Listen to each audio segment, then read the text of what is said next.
Good afternoon, everyone. Thank you so much for joining us for today's webinar announcing 7 keys to navigating a life-changing diagnosis, co-hosted by Family Councils Ontario and Dying with Dignity. My name is Hsien Seow. I am the event and project manager at Family Councils Ontario. Today's guest speakers is Bina Feldman, and we also have Mieko Issei from Dying with Dignity. Before we start, I would like to take a moment to recognize the land on which we are gathered today. We are meeting on the traditional territory of many nations, including the Mississaugas of the Credit, the Anishinaabe, the Chippewa, the Haudenosaunee, and the Wendat people, and is now home to many diverse First Nations, Inuit, and Métis people. We also acknowledge that Toronto is covered by Treaty 13 with the Mississaugas of the Credit.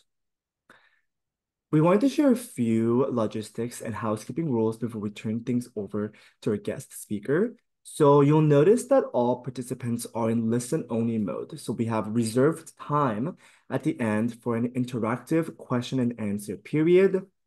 At that time, we invite you to put your questions in the Q&A box, and our guest speakers will get to them. And you're also welcome throughout the presentation to leave your questions in the Q&A box, and we will address them at the period at the end. And if you are experiencing any sort of technical issues, you can just write to me in the chat privately or as a general chat message for everybody.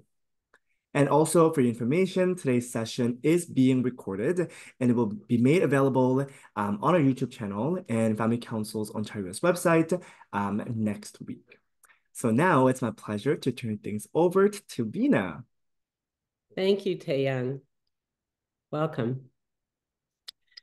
Just before my late husband was scheduled to start dialysis, we went to see his longtime trusted family doctor. We were sitting in the small office when a nurse came along and took my husband down the hall to be weighed. As soon as he left the room, the doctor turned to me and said, "Bina, get everything out of his name, and that's all I'm going to say about that." Then my husband returned back into the room, and I was stunned. This is how I learned that my husband was going to die. I didn't know how long he had left. I didn't know if I should be the one to tell him.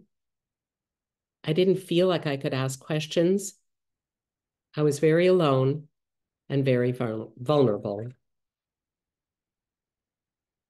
How many of you have had a life-changing medical diagnosis? I wonder if I could see you all, I'd see hands raised in the air. How many of you have had a loved one or family friend, relative with a life-changing medical diagnosis? Probably a surprising number of us. For most of us, dealing with this diagnosis is uncharted territory. We feel vulnerable, we feel alone and scared. Today's presentation will introduce you to a roadmap for thinking about, talking about this kind of diagnosis, managing this kind of diagnosis. These are strategies to cope well in a difficult situation. Let me say at the outset, not all of this information is going to be new. Some of these strategies you will have heard and used before. All I ask is that you listen with an open mind, think back and reflect and revisit what you're doing, what you've done in the past, and think how implementing these strategies could help you or your loved one.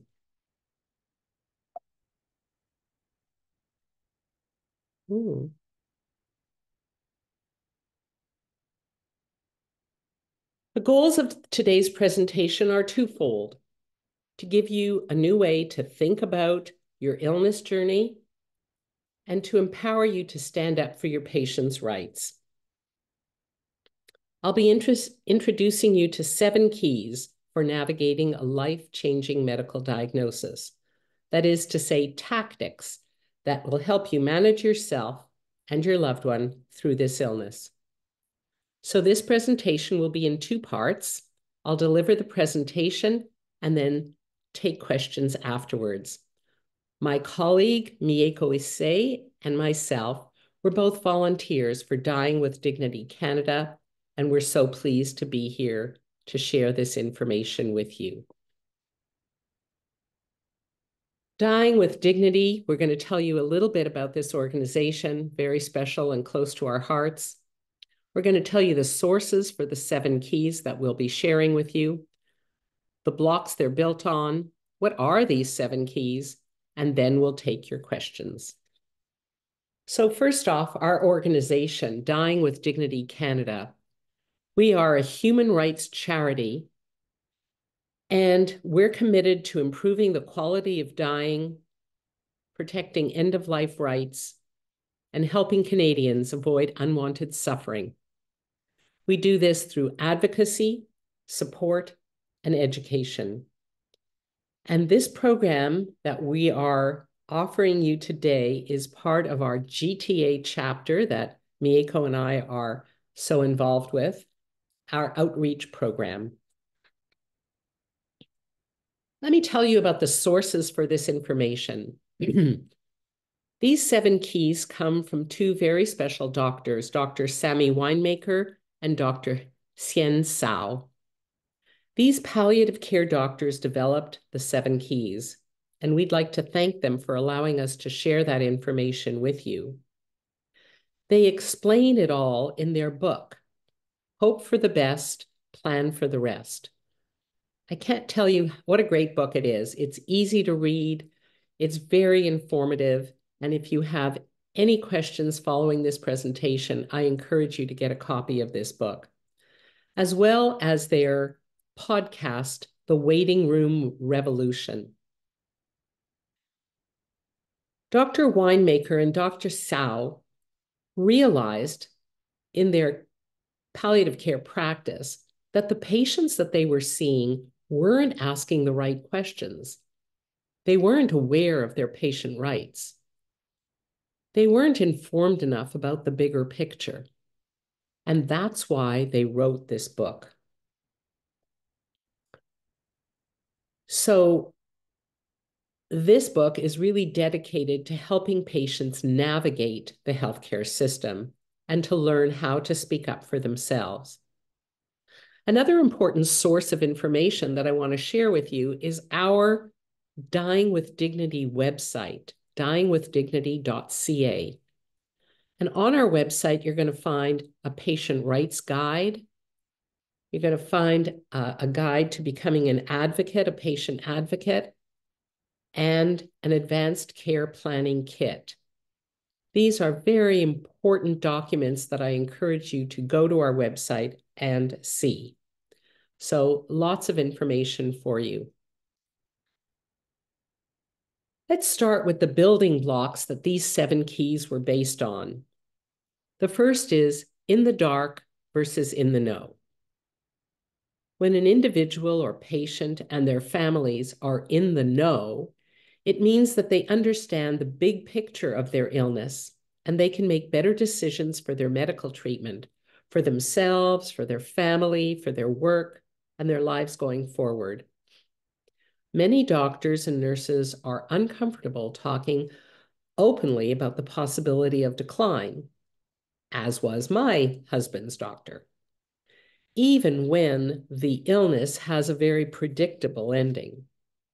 So it's up to us to ask questions, to ask for open, honest, direct conversation about the future. Here's what I mean by in the dark. In this story, a patient has received treatment for their illness. They get to the end of the treatment and the specialist says, "I'm sorry, we have no more treatment options available." And the patient leaves the office with no discharge plan, no awareness of what's to come next, no further consultations. Contrast this with a patient who's in the know, where the individual is diagnosed, he and his wife have a good sense of what's to come ahead and how the illness will play out. His illness progresses for 1.5 years, and he passes away peacefully with his family around him. He and his wife had an 18-month goodbye.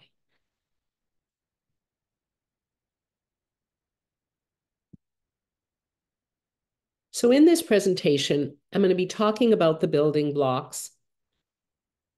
And in the discussion of 7 keys, there are 3 players: the individual or the patient, as I mentioned, the medical care team, which would make up maybe the family doctor, the specialists, the nurses, the personal support workers, and the inner crew. The inner crew are the family members and friends who support the individual. So these are the 3 important players. These 7 keys will bring you face to face with some difficult issues and some difficult conversations with yourself, your inner crew, and your medical team. And we're asking you to gather the courage to have these conversations, to get information you're entitled to, and to speak up for yourself. One source of support in this process is your rights as a patient. And we encourage all of you to read the Patient Rights Guide, which, as I mentioned, is available, among other places, on our Dying with Dignity website. Here are some of your patient rights. You have the right to a second opinion. You have the right to understand your healthcare conditions and all the treatments available to you.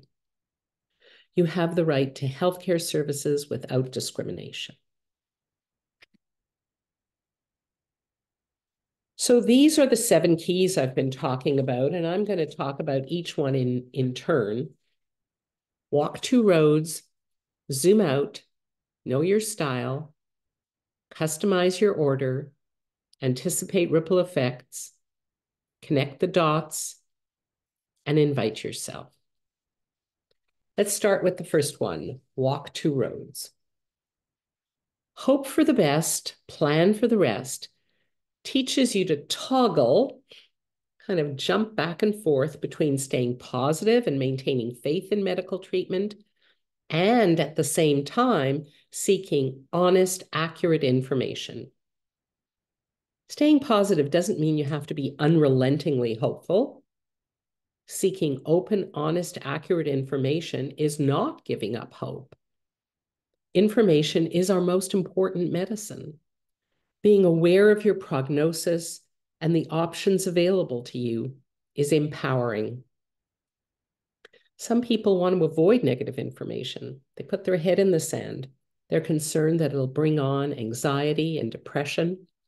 But research shows that the more information we have actually lessens anxiety and depression. So walking 2 roads and toggling between hoping for the best and being prepared if things don't go as hoped. If the individual and their inner crew don't get the full story, the upside and the downside, potentially, they're unprepared when things don't go as hoped for, and they can feel blindsided, misled, or betrayed. A person's illness journey unfolds over time, and the information about the future may change as well. And so plans need to be updated and revised as time goes on. How can you walk 2 roads? Well, one of the things you can do is start a conversation. This is something you can say. Doctor, I want to have realistic hope throughout my journey. I'm asking for your help to be hopeful and realistic at the same time. This will keep me grounded. So throughout this presentation, I'm going to be sharing some information starters with you. It's kind of a script to tell you how to walk that road. The second of the 7 keys is zoom out. Often a conversation with a specialist is about very minute details. I can remember being a Princess Margaret with my husband, and we were waiting anxiously for the results of some very specific test and waiting to find out if the results were above 7.2 or below 7.2. I'm not even sure we understood what this test was or fully understood all the details, but we were very focused on specifics. That's what happens when you get deep into your medical journey. You're getting very specific focus on treatment options. But it can also be very helpful to zoom out and to understand the big picture of the illness. Here's a story about a woman who had cancer.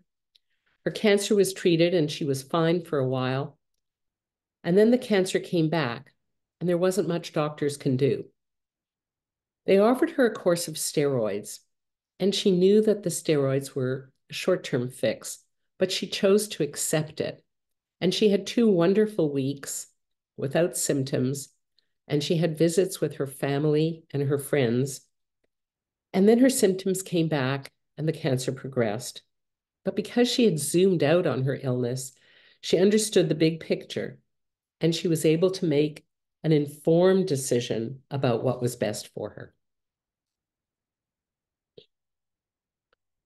Drawing an illness trajectory, the course of your illness, on a piece of paper promotes a clearer understanding for the individual, the medical team, and the inner crew.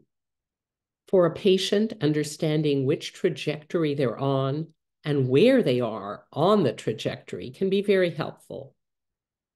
For an illness with intermittent episodes and a patient who's in the dark, that patient takes each episode one day at a time.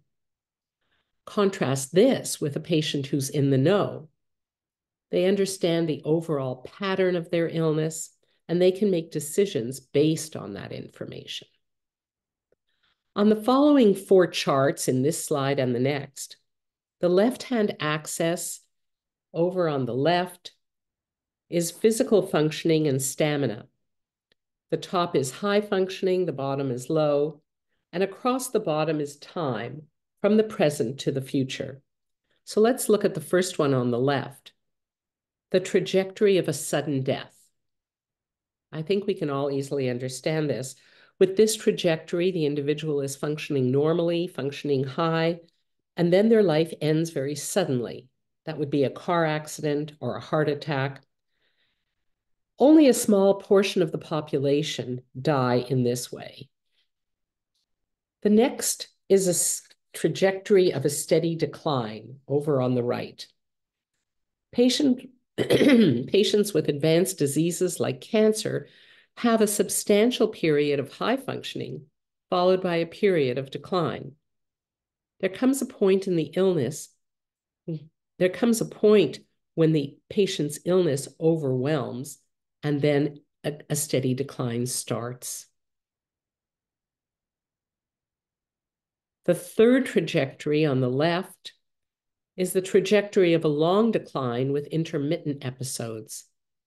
On this trajectory, the individual has a series of medical events, often requiring trips to the emergency room.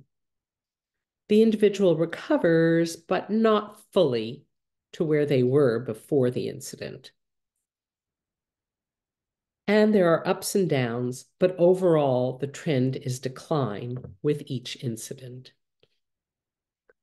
The fourth trajectory is the trajectory of prolonged dwindling. Many of you may be familiar with this one. The individual is low functioning and stays at this low functioning for a prolonged period of time. Dementia is an example of this trajectory. Every serious illness has a trajectory or pattern, and millions of people have had this illness, and this pattern is known. This pattern is well known to the medical team. The timing may vary a bit from person to person, but the milestones and decision points are well understood. Doctors and nurses, once again, are often uncomfortable making predictions because the exact journey for this patient will be slightly different from the average. And discussing the average journey can be seen as less than optimistic. However, if the patient and their family are told about or learn about the average journey for this specific illness, they can make better decisions and they're not blindsided. They will know in advance what's coming and the decision points. They can be prepared.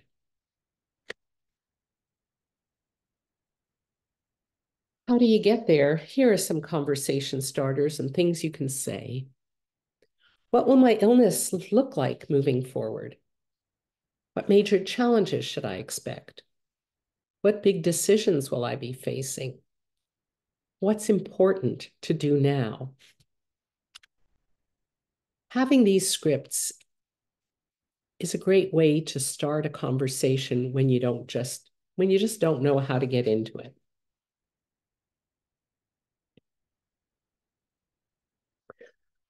The third of our 7 keys is know your style. What does this mean?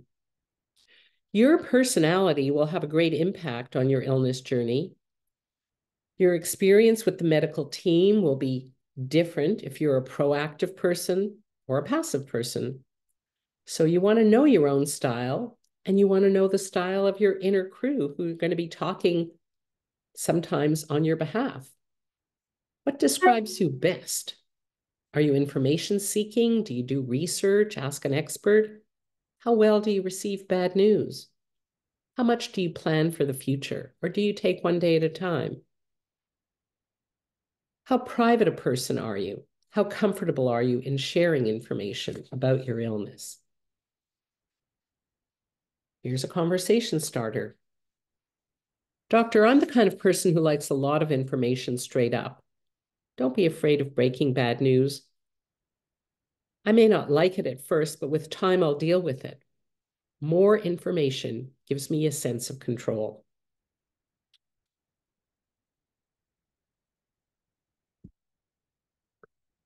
Here's another conversation starter. Nurse, I defer to experts on what to do.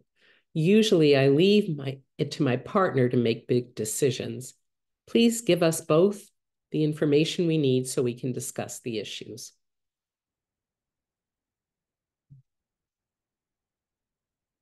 Number 4 in our 7 keys is customize your order. What does this mean?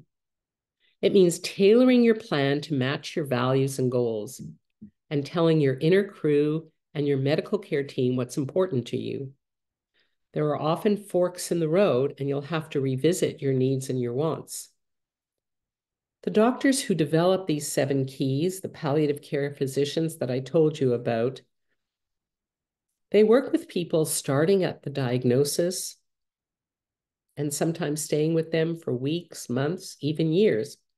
Or they can move in the middle of your illness journey. They don't have to be there right from the beginning. And it's very helpful to have a palliative care physician on your team. They can explain things to you. They can talk doctor to doctor with other specialists. They're kind of like an advocate for you. And bonus, they can make house calls. So having a palliative care physician on your medical team is a great thing.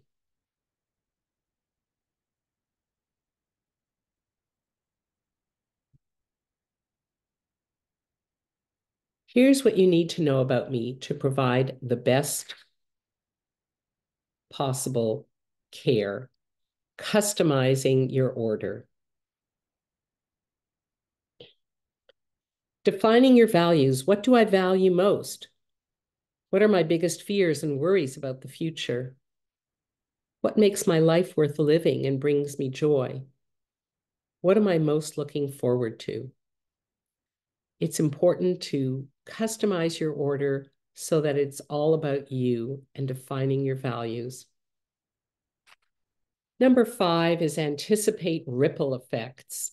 An individual's life-changing diagnosis will impact those around him. Those closest will be impacted the most. That makes sense. The people closest to the center get the biggest waves. Key people on your inner crew become caregivers, and caregivers need a job description. They need training and help from others, and they need to take care of themselves. Just like the saying, it takes a village to raise a child, it takes a village to care for a sick person. Activating your village involves tapping into your family, your social community, maybe your church community, and asking for and accepting help from others. That's really important.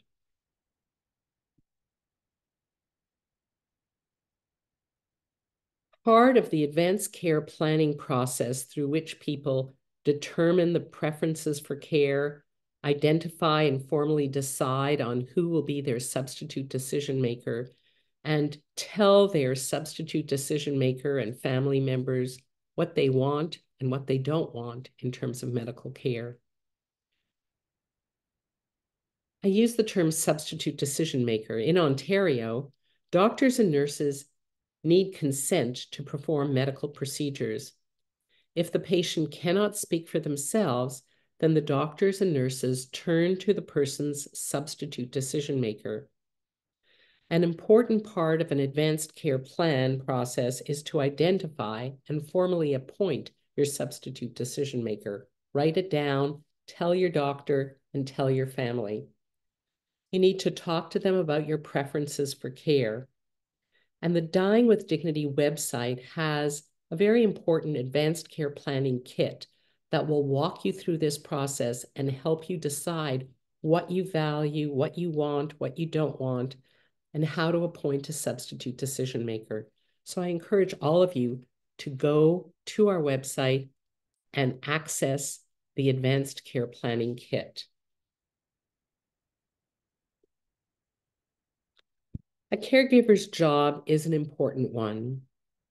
They're there to give emotional and social support, to drive the patient to appointments, to attend appointments with the patient, to ask questions because 4 ears are better than 2, to help pay the bills or navigate financial or legal issues, and sometimes to help with personal care, dressing, and bathing.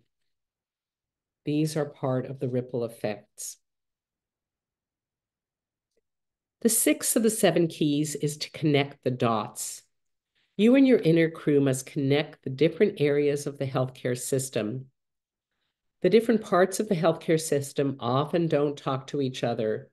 And I'm sure many of us listening today to this webinar have had experience where one doctor doesn't talk to another, one specialist doesn't know what another specialist has done. So you have to tell your story from the beginning, and you have to be prepared for it. I know that when I often took my husband to emergency, there were so many details to remember that I ended up writing a 1-page summary form just in bullets. This is when he had congestive heart failure and a date in the hospital. This is when he had an allergic reaction to X drug, the date and the hospital. This is when he had a hernia operation, the date and the hospital, in chronological order, so that when I got to emerge, I was able to hand this sheet over instead of getting bogged in a long, long story with all these details. Doctors thank me for having it concise and ready to give them. So that's what I did to help connect the dots and to help them navigate care for my husband. Along with a list of current medications, these are things that you can do. One strategy for connecting the dots is to appoint a manager of record keeping. This is an important role for one of your inner crew members. Take notes at every doctor's meeting. I used to have a coil book like this, and for each doctor's visit, I date it, name the doctor, the specialist, and the details of the meeting. And so because his illness was so multifaceted, I knew that if I couldn't find something, everything was written in this one book. And then I kept a zippered portfolio like this, and I put every kind of detail, any kind of written test I got, anything in this, and I had it at hand whenever I went to a hospital or a doctor's office. I wasn't running around looking for stuff. So these are things that I did that I can share with you that may help you on your journey.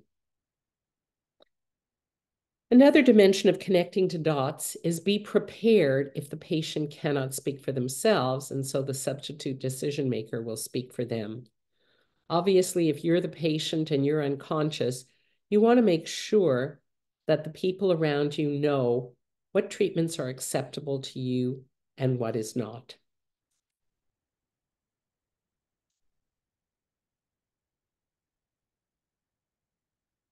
When you're choosing your manager, ask yourself, can they be trusted? Can they make decisions under stress? Do they really understand your wishes, what you want and don't want? Are they a clear communicator? Can they show up quickly? Don't have a substitute decision maker that lives out of town or manager that lives out of town. It needs to be someone who can be there in a crisis quickly. And the last of the 7 keys is invite yourself. Individuals can initiate conversation. You don't have to wait for the doctor to initiate the conversation. In this way, you can take back some of the control. And that's why we've shared with you some conversation starters. Sometimes, in their efforts to be optimistic, doctors don't want to talk about the downside or the full implication for the patient's quality of life. Sometimes the doctors are waiting for the patient to ask information. And so their guideline is, if they don't ask, I won't tell. I won't overload them with too much information.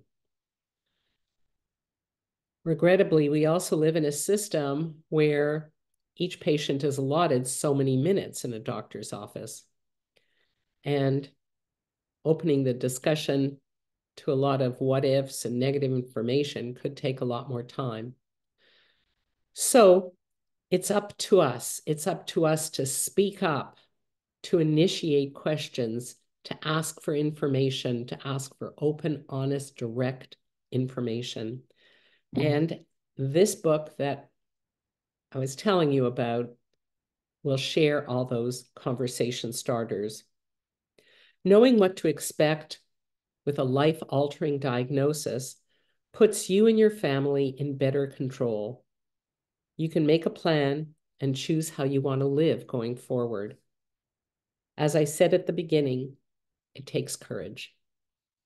Inviting yourself can be your most precious gift. It'll give you the gift of time and the ability to decide how you want to use it. Be respectfully assertive as you seek information, offer information, and invite your companion to speak up on your behalf. Don't lose your cool. And hopefully your inner crew doesn't lose their cool either. So these are the 7 keys for navigating a life-altering diagnosis. And I can boil the last 30 minutes down to 2 key messages. If you or someone close to you receives a life-changing diagnosis, focus on these 7 keys and consider getting a palliative care doctor on your team. This will move you from the back seat of the car to the front seat of the car, and you will become a more active participant in your healthcare journey looking forward. Thank you. And now I invite your questions, and Mieko will take the questions that are written in the chat, or if you want to speak up, I'm going to stop sharing, and I am going to view the gallery. Oh, Rena, we have one question already. It says, you mentioned that doctors say people often ask the wrong questions, and you gave examples of how to have conversations. Can you please explain what you mean by wrong questions? Like, for examples and examples of wrong questions. Oh, I don't remember having said that, wrong questions. I'm not sure any question is wrong. Your question reflects what you want to know. These 7 keys encourage you to focus on the big picture instead of minutiae of detail. But I'll backtrack and say I don't know that there are any wrong questions. Your questions are yours and they deserve to be answered, and you have the right to have your questions answered. I think they were referring to what the doctor Winemaker and Seow was saying, that their patients weren't asking the right The right questions. question. Yeah. So, like for instance, like many of us, we think our doctors know everything and that they've looked at all the potential outcomes, which is humanly impossible unless they're psychic. So because we don't ask the questions about, like you said, being about trajectory and about, what phase am I in? What can I expect? Like those are the questions we should be asking, but instead we're not asking that. We're always thinking it's a cure because that's what we're led to believe. Yeah, that's a good point. Thank you, Mieko. Are there any other questions? Let's see. These questions are more administrative. We'll address them later. Okay.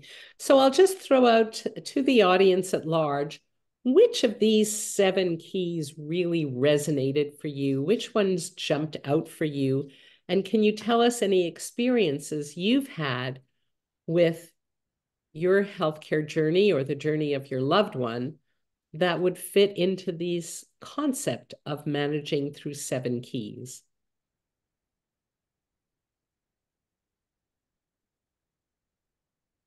Is there anyone that would like to share? Well, let me share something. I haven't had a life-altering diagnosis, thank goodness. So I'm hoping that that continues. But I did have a diagnosis around some swelling in my leg. And I went to see the doctor after having had some tests. And having read the book, Hope for the Best, Plan for the Rest, and thinking about these trajectories, although it wasn't a life-altering illness, I did say to the doctor, what's the trajectory for this problem? What can I expect to see in 3 to 5 years from now with this swelling in my leg? And he smiled and he was taken aback by that question. He obviously hadn't heard it expressed that way. But I was so pleased to have been introduced to this concept of asking about prognosis and asking for it in that way. And luckily, my results were very normal and there was no ill effects, but it gave me a different way of thinking and asking doctors for information. While we're waiting for questions, I can also add my experience. I feel like I'm the poster child of what not to do because and when I first read the book, I literally cried. I really did because I thought if I had only known what to do and known these keys, it would have been a better journey for all. I had my senior parents and my senior in-laws, and basically we experienced all 4 different trajectories, and I had to learn on the fly. So that's why I'm passionate about it. Like I can't endorse this book more. And so I'm just saying, I won't tell you all the mistakes I made. I'm just saying it's so worth learning what the 7 keys are so that you can have a better outcome for yourself and especially for the people you care for. Yeah, still not a question. So I give it back to you, Bina. Well, I think that if we've explained the 7 keys and we've answered the questions that are on the top of people's mind, we can say our farewell and thank people for coming and encourage them once again to read the book, listen to the podcast, The Waiting Room Revolution, and go to our website, dyingwithdignity.ca, to access some of these important documents that I referenced. So thank you for coming, and maybe we'll see you at another presentation down the road. Before we signed off, just 2 things came in through the chat. Patricia says, I found it very helpful to keep written notes throughout the course of dealing with cancer. I kept a logbook with questions and took it with me everywhere I went. I also asked the doctor to recommend one good book as a reference. Excellent. Thank you for sharing that, Patricia.